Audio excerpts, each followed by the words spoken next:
Hey, what is up, everyone? So today I'm doing something a little bit different, taking a look at an independent comic book, and why not start off with one of the best known indie comic book characters of all time, and that is Usagi Yojimbo. This is Usagi Yojimbo #1 from IDW, and this is a character that's really made the rounds on the indie scene from a whole bunch of different indie publishers, and now IDW has the license to it, it would appear.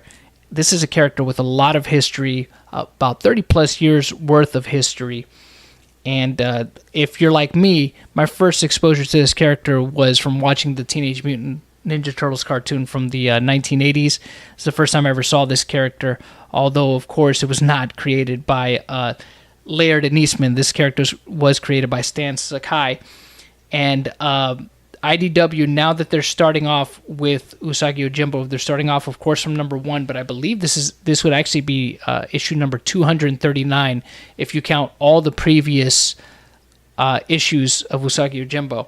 So the whole idea with IDW, from the best of my understanding, is they got a hold of it. They're starting off with #1, and I believe, unlike previous publishers of Usagi Yojimbo, they're doing it in color. Because that's the one thing about the comic books previously, I believe. I'm sure there's some volumes out there that were made in color where I believe he teamed up with other characters. There might have been other special issues where they did it in color, but I believe this is going to be the first run that's intended for Usagi Yojimbo that is going to be completely in color from the very beginning, or at least that's my understanding of it. If I'm wrong about that, please correct me in the comment section below, but at least from what I had read, that's the plan with this. So I don't know a lot about Usagi Yojimbo in terms of his history in the comics, because like I said, my exposure to him was purely from the Teenage Mutant Ninja Turtles cartoon, and that was such a long time ago, I really can't remember how they represented him in the cartoon series or any subsequent appearances in other Teenage Mutant Ninja Turtles incarnations. So I can't really remember too much how his character was, but I'll get into what I think about the character here in the comic book in a little bit. But so we'll just start off, and I'll give kind of an overview of what this issue is about. Hopefully not spoil too much of it here, but of course there's going to be spoilers in this video. But this is the first part of a 3-issue story arc called Bunraku, and it starts off with this character Sasuke, who I believe is he's a cat, I guess, fighting off some demons. As you can see, he fights this demon, cuts its arm off and stuff. Now, this is something that I want to put off right off the bat. Even though it's an anthropomorphic bunny rabbit that's a samurai, and there's other characters in here that are samurai as well, like this cat. This is not a series that was, to the best of my knowledge, not really geared towards kids. It was always, it was kind of in that same vein as Laird and Eastman's Teenage Mutant Ninja Turtles, that it was really gritty and meant more for an older teen and adult audience from the time that it was created.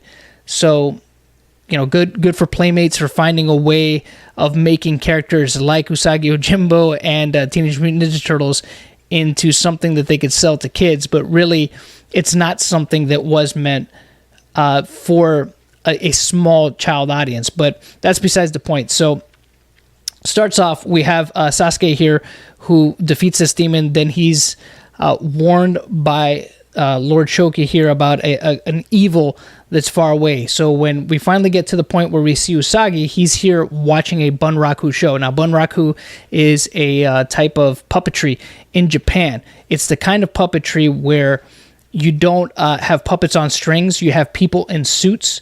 I'm sure those of you that have seen videos online or know a little bit about Japanese culture you may have come across something like this if you're really fascinated with stuff in Japan and Japanese culture. You might know about Bunraku. It's basically, the guys that dress up in all black, and they have the puppets actually on stage, and they're kind of like behind them. They try to kind of crouch in behind them and move them around and stuff to give that more realistic feel and movements of humans and puppets and things like that. So he's here watching one of those types of puppet shows, and he's fascinated by it. and thinking, man, it looks really realistic. You know, they're doing a great job. And he's so intrigued by what he sees that he talks to the narrator of the show after it's done. And at this point, has no reason to believe that there's anything amiss here. So he talks to the narrator, finds out that the narrator is actually blind, and you know, wants to learn a little bit more about Bunraku, wants to be educated on it a little bit more. So the guy explains it, and this is pretty, like, I would say a pretty short read. I got through it pretty quick, but it's just laying the groundwork. And from what I'm seeing in this character, and again, I don't know a lot about the Usagi Yojimbo character, so this to me is really the first time I've read the character and seen. But my impression of it, of course, is this is all stuff. Yes, it's a bunny rabbit that is for the most part, it seems a Ronin type of samurai, and it's all meant to be taken seriously from what I've seen. And I guess that's always been the intent of Usagi Yojimbo from the very beginning. It was never meant to be something, again, that was geared towards kids. A lot of the inspiration, I believe, that Stan Sakai drew from was a lot of old Akira Kurosawa movies. And if I'm not mistaken, I believe Yojimbo was the movie that was his biggest inspiration for Usagi Yojimbo. So the only movie of Akira Kurosawa's that I've ever seen is Seven Samurai. Good movie, very long, but good. And I could see that what's in this story, yes, this is stuff that's all meant to be taken pretty seriously. But we get Usagi meeting up with Sasuke here, and Sasuke basically telling him, hey, look, you know, there's evil in this town, and he's wanting to know, like, what's going on, you know, what's going on in this town. But I won't show any more beyond this. But obviously there's an evil in this town, and Usagi just kind of had no reason to really suspect that there was. But obviously you can tell it has to do with the puppets themselves. So pretty simple story, pretty cut and dry. Nothing too spectacular, I would say, but you know, I'll probably pick up the next issue just to see what's going on with it and see how deep that they want to get into things. If there's anything I could say about this first issue here and what I hope to see moving forward, and I'm sure it's something that Stan Sakai has been doing for 30 plus years now at this point, is just really using Usagi Yojimbo as a means to kind of tell samurai stories that he himself grew up either reading or watching in old school Japanese cinema and things like that, and also using it as a means to kind of educate people on things that have been a part of Japanese culture for hundreds of years, like Bunraku. Because at the very end of this, he kind of there's about a 2-page kind of an informative section where he kind of explains what Bunraku is and its historical significance in Japanese culture and things like that. So if not anything else, that's one cool thing I look forward to with reading on Usagi Yojimbo, is what kind of things I could kind of learn that are put into these stories. So I think that's pretty cool. Looking forward to reading the next issue, and let me know what you guys think in the comments section below.